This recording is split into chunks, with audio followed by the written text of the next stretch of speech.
قرآن بیان کرنا چھوڑ دوں؟ واہ واہ واہ، قرآن بیان نہیں، قرآن بیان کرنا چھوڑ دوں؟ کہاں سے نکالوں؟ آیا سورہ رات کی آیت پڑھنا چھوڑ دوں کہ جس میں اللہ فرما رہا ہے کہ ہم نے ہر قوم کے لیے ایک ہادی اور ایک منذر کا انتخاب کیا؟ پیغمبر نے فرمایا منذر میں، ہادی علی بن ابی طالب۔ محظوظ ہوتے چلے جائیے انشاءاللہ کہ جس طریقے سے پیغمبر نے کہا منذر میں، ہادی علی بن ابی طالب، آیا اس آیت سے علی کو نکال دوں؟ آیا اس آیت کو پڑھنا چھوڑ دوں کہ سورہ آل عمران میں ابنانا و ابناکم و نسانا و نساکم و انفسنا و انفسکم، تم اپنے بیٹوں کو لاؤ، ہم اپنے بیٹوں کو لاتے، تم اپنے نفسوں کو لاؤ، ہم اپنے نفسوں کو لے کر کے آتے ہیں۔ آیا یہ آیت نکال دوں؟ اس میں بھی نفس رسول علی بن کر کے گئے، اور یہ بھی امام شافعی کے بیٹے نے ان سے سوال کیا کہ سرکار یہ بتائیے، بابا یہ بتائیے کہ 10 بزرگ ترین صحابہ کون کون ہیں؟ تو انہوں نے گنانا شروع کیا کہ فلاں صاحب ہے، فلاں صاحب ہے، 10 لوگوں کا نام گنوا دیا لیکن مولا کائنات کا نام نہیں لیا۔ تو امام شافعی کے بیٹے نے ان سے سوال کیا سرکار بابا یہ دیکھیے دشمنی علی کی تو حد ہو گئی، آپ نے 10ویں نمبر پر بھی علی کا نام نہیں لیا، 10 صحابی کا نام تو آپ نے گنوا دیا لیکن 10ویں نمبر پر بھی واہ علی کی دشمنی۔ کہا میرے لال تو اپنے سوال پہ غور کر، تو نے صحابی رسول کے بارے میں پوچھا ہے، نفس رسول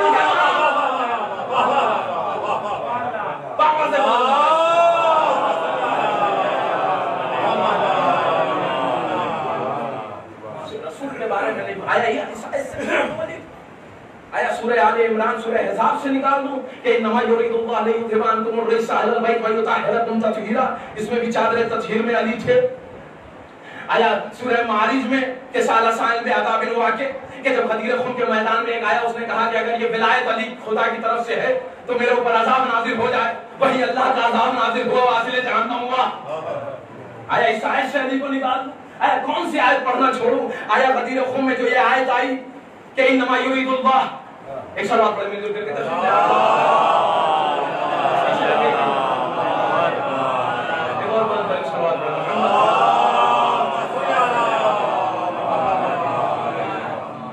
کہاں سے مولا کائنات کو نکالوں؟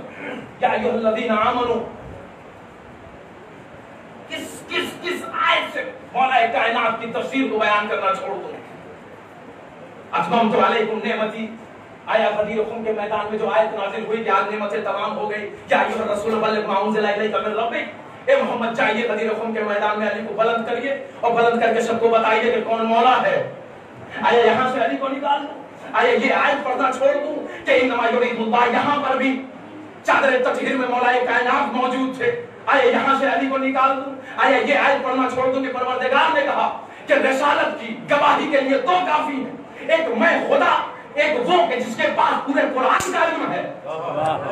نہیں مولا کائنات نے کہا، کیا بہترین جملہ مولا نے کہا اللہ نے رسالت کی گواہی میں مجھ علی کو شریک کیا، یعنی اس لا شریک نے رسالت کی گواہی میں، غور کریے، رسالت کی گواہی میں اس لا شریک نے مجھ علی کو شریک کیا، یعنی علی یہ بتا رہے ہیں اگر پورے قرآن کا علم ہے کسی کے پاس تو وہ علی بن ابی طالب ہے۔ ایک سوال بڑے محمد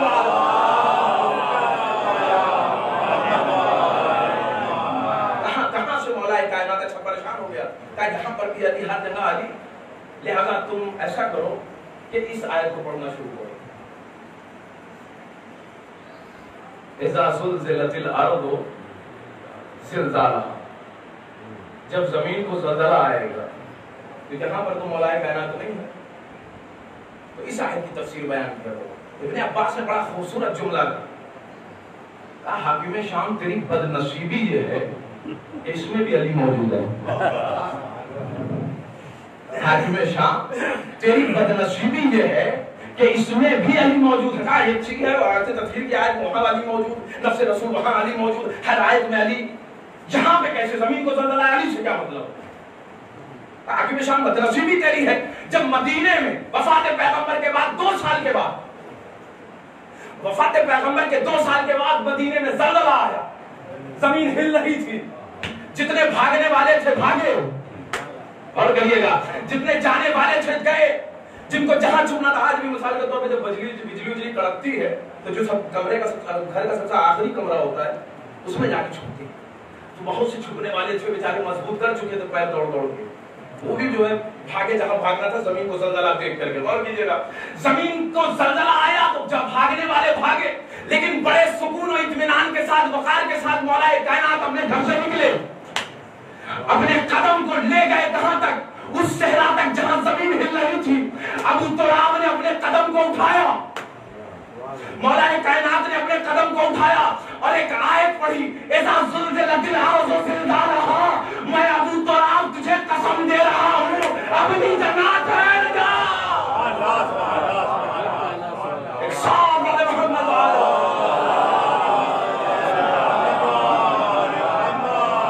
میں ابو تراب تجھے قسم, کہاں سے علی کو نکالیں گے.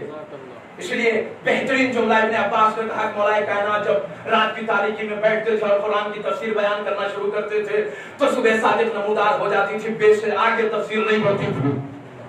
اور مولا کائنات نے ایک جملہ کہا کہ علی اگر چاہے تو 70 اونٹ کی پشت صرف بسم اللہ کے با کی تفسیر سے کر دوں. صرف اس جگہ پہ بیٹھ کر کے علم کو میں نے حاصل کیا ہے. ہر آیت میں علی ہے, ہر قرآن میں علی ہے, کہاں سے علی کو نکالیں گے آپ. غور کریے, لہذا شان مصطفیٰ اگر کوئی بیان کرے گا تو علی کی شان کوئی بیان کرے گا تو مصطفیٰ, اور ان دونوں کی شان اگر کوئی بیان کرے گا تو وہ خدا ہے. ایک سوال بڑے محمد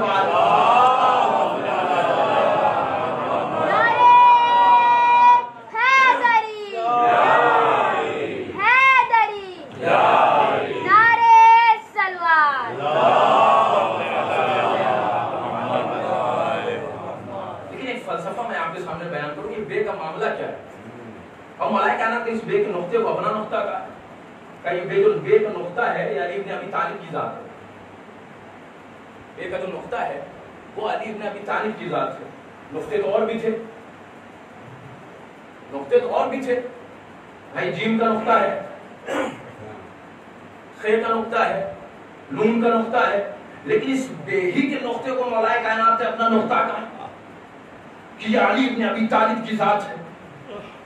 یہ بے کا جو نقطہ ہے وہ علی ابن, لیکن میں ایک سوال کروں گا طالب علم ہونے کے ناطے کہ مولا آپ نے جو سب سے پست نقطہ تھا اسی کو چنا. بھائی جیم کا نقطہ تو بیچ میں ہے, جیم کا نقطہ کہاں ہے؟ بیچ میں ہے. اب میں کسی سے علی پہ نہیں پوچھوں گا, ایک سوال پڑھتے محمد جیم کا جو نقطہ ہے وہ کہاں ہے؟ پیٹ میں. نون کا نقطہ, خے کا نقطہ اوپر ہے.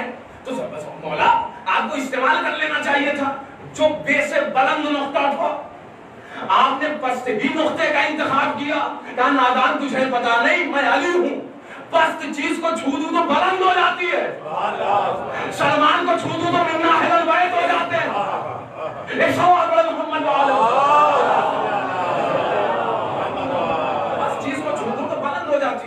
بس چیز کو دیکھ کے نقطے کو چھو دیا مولا نے. غور کریے, لیکن ہونا تو یہ چاہیے تھا کہ جو بلند نقطہ تھا اسے استعمال کر لیتے, جو پیٹ میں ہے, بیچ میں ہے, جو بیٹ سے زیادہ بلند ہے اسے استعمال کر لیتے, جو چوٹی کے اوپر ہے اسے استعمال کر لیتے, لیکن آپ نے اسی بے کے پست نقطے کا استعمال کیا. مولا یاد رکھیں اور کہا کہ یہ علی ابن ابی طالب کی ذات ہے.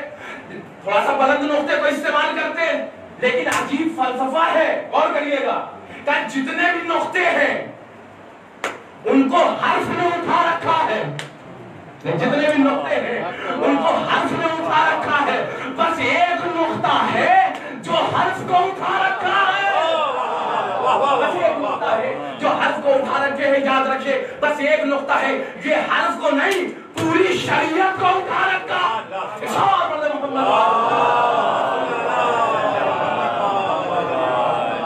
یہ چاہیے تھا مولا اس بے کے نقطے کو آپ استعمال کرتے. حسن میں اگر اتنا بابرکت نقطہ تھا تو آپ حسن میں استعمال کر لیتے, آپ حسین میں استعمال کر لیتے, لیکن آپ نے نہ حسن میں استعمال کیا, آپ نے نہ حسین میں استعمال کیا. لیکن ہونا تو یہ چاہیے تھا کہ اتنا بابرکت نقطہ تو آپ بچوں میں استعمال کرتے, لیکن ہم نے دیکھا نہ حسین میں یہ نقطہ موجود نہ حسن میں یہ نقطہ موجود. لیکن آپ نے اگر استعمال کیا, غور کریے, تب میرے نادان تمہیں پتا نہیں مباہلے میں یہ رسول کے ہو چکے.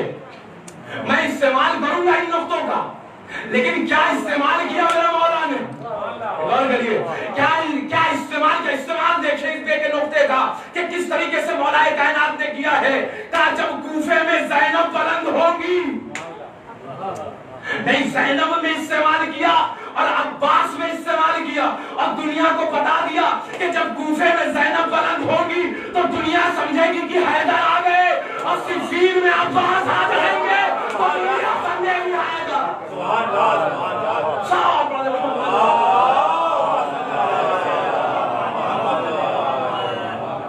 اور بابا سے بلند نعرہ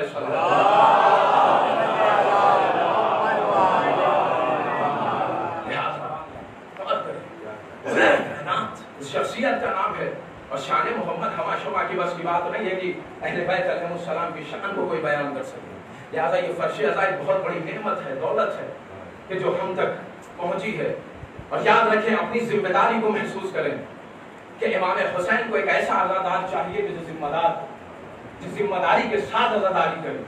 ہماری مشکل کمیونٹی کی ہو گئی کہ ہم نے عزاداری کو غیر ذمہ دار ہاتھوں میں دے دیا. تو اس کی وجہ یہ ہے, غور کریے گا, اور اس کا نتیجہ یہ جو نکل کے آ رہا ہے کہ آج جب غیر ذمہ دار ہاتھوں میں عزاداری چلی گئی تو ملنگیت بھی اس میں آئے گی, اخباریت بھی اس میں آئے گی, اس میں علماء کو برا بھلا بھی کہا جائے گا. غور کیجئے, مجتہدین کو برا بھلا بھی کہا جائے گا.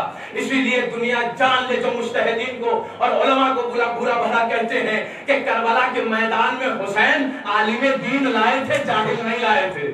غور کریے, بریر حمدانی جیسا حافظ قرآن, غازی ابوالفضل عباس جیسا عالم, اس وقت حبیب ابن مظاہر جیسا فقیہ وقت, دنیا 72 دکھا نہیں سکتی ایسے ہنرمند. لہذا امام حسین علیہ السلام کو جو عزادار چاہیے وہ ذمہ دار عزادار چاہیے. ذمہ داری کے ساتھ عزاداری اچھی لگتی ہے. اگر ذمہ داری نہیں ہے تو پھر یاد رکھیں وہ عزاداری نہیں ہے, وہ کچھ اور ہے.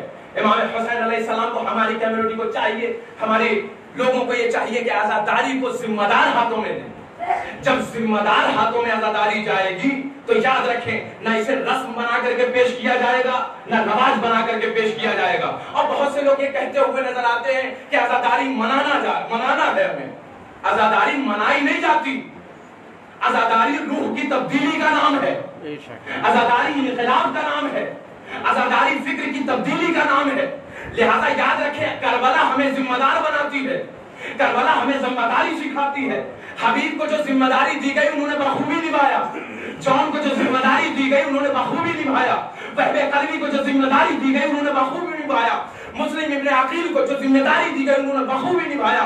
غازی ابوالفضل عباس کو پورے کربلا کا ذمہ دار بنایا اور ایسے پرچم کو بلند رکھا کہ قیامت تک یزیدی چاہے عباس کے پرچم کو جھکا نہیں سکتا.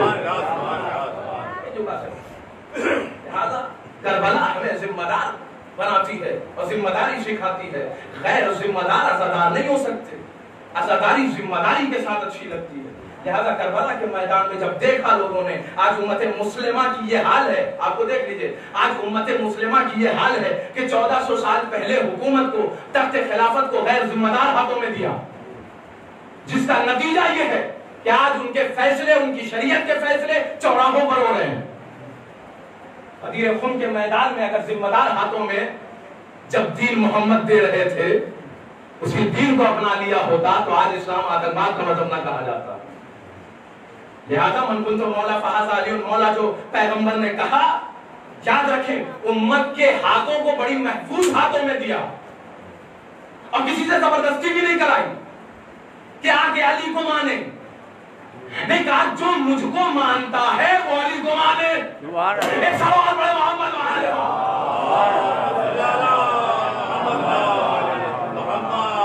کربلا ہمیں بتائے کہ ذمہ داری کسے کہتے ہیں.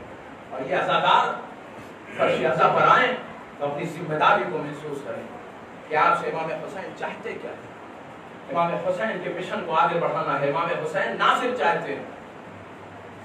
یاد رکھیں کربلا کے میدان میں جون ناصر بن کے آئے تھے, مدد کرنے کے لیے آئے تھے. عزادار مددگار چاہیے, مولا کا نصرت کرنے والا چاہیے. نصرت کے ساتھ عزاداری اچھی لگتی. ایک ناصر عزادار چاہیے. وہب قلبی نصرت کرنے کے لیے آئے تھے. حل من ناصر ینصرنا کی جو آواز ہے امام حسین کی, یہ کس لیے ہے؟ کیا اس وقت جون موجود ہے؟ کیا اس وقت حبیب موجود ہے؟ نہیں موجود ہے, کوئی موجود نہیں. نہ علی اکبر ہے, نہ عباس ہے, کوئی نہیں. لیکن اس کے باوجود بھی صحرا میں یہ جو آواز بلند کر دی کہ حل میں ناصر ینصرنا، ہے کوئی جو میری مدد کو آئے.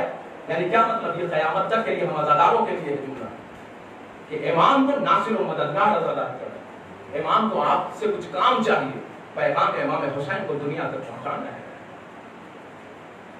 ذمہ داری کے ساتھ. لہذا جب لوگوں نے خیر ذمہ دارانہ کام شروع کیا اور مدینے میں آ کر کے دروازے بطول پر آگ لگا،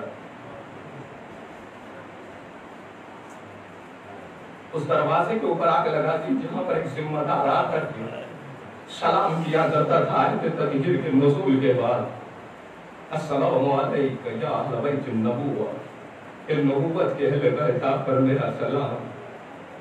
لیکن لوگوں نے اس جملے کی بھی لاج نہیں رکھی، آ کر کے در زہرا کے اوپر آگ لگا دیا.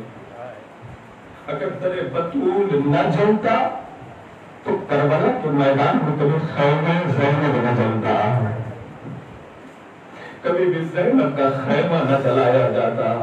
اگر مدینے میں مولا کائنات کو ریشمان سلمان کر کے دیار بنایا پھرایا لگایا ہوتا تو کبھی بھی کربلا کے میدان میں سید سجاد کے ہاتھوں میں ہاتھ کڑی پیروں میں بیڑی باندھ کر کے دیا. اگر سیدہ کو تماچے نہ لگائے گئے ہوتے تو کربلا کے میدان میں کبھی بھی سکینہ کو تماچے لگائے جاتے. اللہ خدا آپ کو کوئی غم نہ دے سوائے اہل بیت کے یہ جو ہاتھ حسین کے لیے بلند ہوتے ہیں کسی اور در کا محتاج نہ بنائے. یہ جو آنسو غم حسین میں جاری ہوتے ہیں کسی اور غم کا محتاج نہ بنائے. مولا ہم گناہگار عزادار ہیں، مولا ہم خطاکار ہیں مولا، لیکن یہی چند قطرے آنسو ہے مولا، اسے اپنی بارگاہ میں قبول فرمائے. اجرکم علی اللہ، اجرکم علی اللہ. خدا آپ کو کوئی غم نہ دے. ہاں یہ مقدمہ ہے مسائب کا. آئیے لے کر کے چلتا ہوں آپ کو 2 محرم کو جب یہ قافلہ کربلا کے میدان میں پہنچا، 7 محرم کو خیمے میں پانی ختم ہو گیا، ایک اصحاب و انصار جانے لگے. جب سب شہید ہو گئے اور تنہا امام حسین علیہ السلام بچے تو ایک مرتبہ خیمے کا رخ کیا، اس خیمے کا رخ کیا کہ جہاں پر ایک بہن کھڑی ہوئی تھی جسے زینب کہتے ہیں.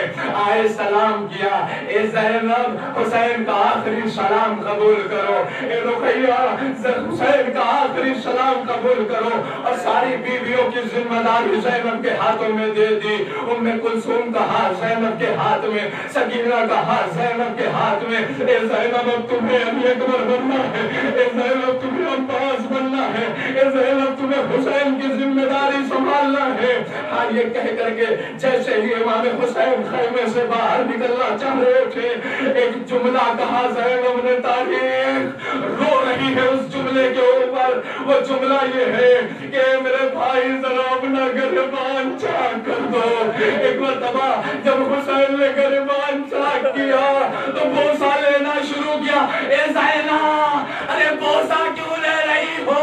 کہ اماں نے کہا تھا جب میرا لاڈلا حسین کربلا جانے لگے وقت آخر اس کے گلے کا بوسہ حکم اللہ اسے گلے کا بوسہ لینا. ہاں یہی کہہ کر کے حسین خیمے سے باہر نکلے.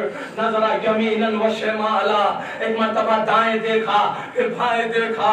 نہ عباس ہے، نہ علی اکبر ہے، نہ قاسم ہے. آؤ میرے شیروں مجھے سوار کرو. عباس میں نے تمہیں سوار کیا تھا، علی اکبر میں نے تمہیں سوار کیا تھا. یہ ماجرہ ایک بہن دیکھ رہی تھی، یہ ماجرہ ایک خیمے سے بہن دیکھ رہی تھی. قریب آئی، قریب حسین آئی. آنے کے بعد ایک جملہ کہا اے بھئییا عباس نہیں تو کیا ہوا زینب ہے، علی اکبر نہیں تو کیا ہوا زینب ہے، قاسم نہیں تو کیا ہوا زینب ہے، ارے کوئی نہیں تو کیا ہوا زینب ہے. میرے نبی صلی اللہ علیہ وسلم فرماتے ہیں حسین جب کے چلے باتیں دوپہر رنگ کو نہ تھا کوئی کہ جو تھامے رخاب توسن کو. سکینہ چھاڑ رہی تھی ابا کے دامن کو. حسین چپ کے کھڑے تھے جھکائے گردن کو. نہ سنا تھا کوئی شاہ کربلائی کو، فقط بہن نے کیا تھا سوار مائی کو. زینب نے سوال کیا، لیکن ہاں مجھے پورا مسائل نہیں پڑتا ایک جملے پہ، پھر اس جملے کے رب دے کر کے جناب شکیلہ تک، اور اس کے بعد جناب زینب کے 2 جملے مسائل کے سن لیجئے گا۔ جیسے ہی ذوالجناح سے امام حسین آگے بڑھے، ایک مرتبہ ذوالجناح نے اپنے قدموں کو روک لیا، زبانے پہ زبانی میں آواز دی، اے میرے سید و سردار، اپنے قدموں کو کیسے آگے بڑھاؤں؟ ارے سید زادی قدموں سے لپٹی ہوئی ہے۔ ارے یہ جملہ سننا تھا۔ حسین زمین پر آئے، آنے کے بعد سکینہ کو کلیجے سے لگا لیا، سکینہ کو کلیجے سے، سکینہ ابھی تو رخصت کیا تھا نا، ابھی تو سلام آخر ہوا تھا، اے سکینہ کیوں آ گئی بابا کو پاس؟ اے بابا، اے بابا، بابا ایک کام کر دیجئے، بابا آپ جا رہے ہیں نہ جائیے، میں آپ کو نہیں روکتی بابا، لیکن بابا دشت بیابان میں مجھے تنہا نہ چھوڑیے، اے بابا مجھے مدینہ، اے بابا مجھے مدینہ پہنچا دیجئے۔ اے سکینہ میں تمہارے لیے پانی لینے جا رہا ہوں۔ اے بابا پیاس تو اسی وقت بجھ گئی جب عباس چچا عباس اس دنیا سے رخصت ہو گئے۔ اے بابا مجھے پیاس نہیں لگی ہوئی ہے۔ ہاں سکینہ کو اپنے کلیجے سے لگائے ہوئے اور ایک جملہ کہا، مولا امام حسین نے، وہ جملہ یہ ہے، اے سکینہ اب بابا کے سینے کی ضد نہ کرنا، اے سکینہ اماں جہاں کہیں سونے کے لیے سو جانا، لیکن اے مولا، ارے سکینہ اسی دشت کربلا میں جب تماچے لگ رہے تھے تو اپنے بابا کا سینہ ادرو کو مارو رو۔ ہاں حمید ابن مسلم کہتا ہے کہ امام حسین کو میں نے یہ عمل کرتے ہوئے نہیں دیکھا، زمین کربلا پہ بیٹھ کر کے ایک ایک کانٹا چن رہے تھے، ایک ایک کنکر چن رہے تھے، میں نے ابھی تک امام حسین کو یہ منظر نہیں دیکھا تھا کرتے ہوئے، لیکن اب یہ عجیب منظر ہے۔ میں چاہتا ہوں کہ قریب امام حسین جاؤں اور یہ سوال کروں کہ مولا ابھی تک آپ نے نہ کنکر چنا تھا، ابھی تک آپ نے نہ کانٹے چنے تھے، لیکن یہ کیا ماجرا ہے مولا کہ آپ اس طریقے سے کانٹے چن رہے ہیں؟ جب قریب آ کر کے سوال کیا تو امام نے جواب دیا، ارے میں ابھی قتل کر دیا جاؤں گا، ارے اسی دشت بلا میں میری 4 سال کی بچی دوڑے گی، ارے کہیں یہ کانٹے بس آخری فقرہ ہے سن لیجئے، اس کے بعد علم برآمد ہوگا۔ ہاں یہ علم وہ علم ہے کہ جو شکیلہ کی ڈھارس ہے، یہ علم وہ علم ہے جب پانی لینے کے لیے چلا دریا کے کنارے تو دونوں بازو کٹوا کے قاضی ابوالفضل عباس نے چاہا کہ ایک مرتبہ اپنے رخ کو پھر سے موڑوں، خوشی دریا کے طرف پانی دوبارہ بھروں، لیکن ہائے ایک شکیل نے ایسا گرز مارا کہ اب عباس گھوڑے پہ سنبھل نہ سکے۔ نہیں علم دیکھیے گا، یہ علم بہت لوگوں کی ڈھارس ہے، جناب زینب کی ڈھارس یہ علم، حسین کی ڈھارس یہ علم، شکیلہ کی ڈھارس یہ علم، سید سجاد کی ڈھارس یہ علم، لیکن ہاں جب زمین کربلا پہ عباس آئے تو حسین دوڑے ہوئے، کمر تھامے ہوئے، الہان کسر ظہری، اے میرے بھائی تیرے مرنے نے تو کمر توڑ دی، تیرے مرنے نے تو کمر توڑ دی۔ اور اس کے بعد جب یہ علم لے کر کے مولا امام حسین خیمے کے جانب پڑھے ہیں، بس سن لیجئے 2 فقرے مصائب کے ہیں اور جب یاد آ جائے تو گریا کریے گا۔ امام حسین نے علم کو لے کر کے جب خیمے کے جانب پڑھنا شروع کیا تو سکینہ نے دیکھا کہ علم بلند ہے، چچا آ رہے ہیں، عباس آ رہے ہیں، میرے چچا پانی لے کے آ رہے ہیں، بچوں کو اکٹھا کیا۔ میں نے کہا تھا نا کہ میرا چچا پانی لائے گا، میں نے کہا تھا کہ میرا چچا پانی کا انتظام کرے گا، لیکن جیسے یہ عالم قریب ہوا، مشق سکینہ اکٹھا کروائی، بچوں کو اکٹھا کروایا، لیکن جیسے ہی قریب خیمہ یہ علم پہنچا، اب سکینہ زمین پر گر گئی، کھوڑیوں کے بعد، اے بابا میرا چچا کا، اے بابا ایک جملہ کہا، علم آ گیا سکینہ، لیکن علمدار نہ آیا۔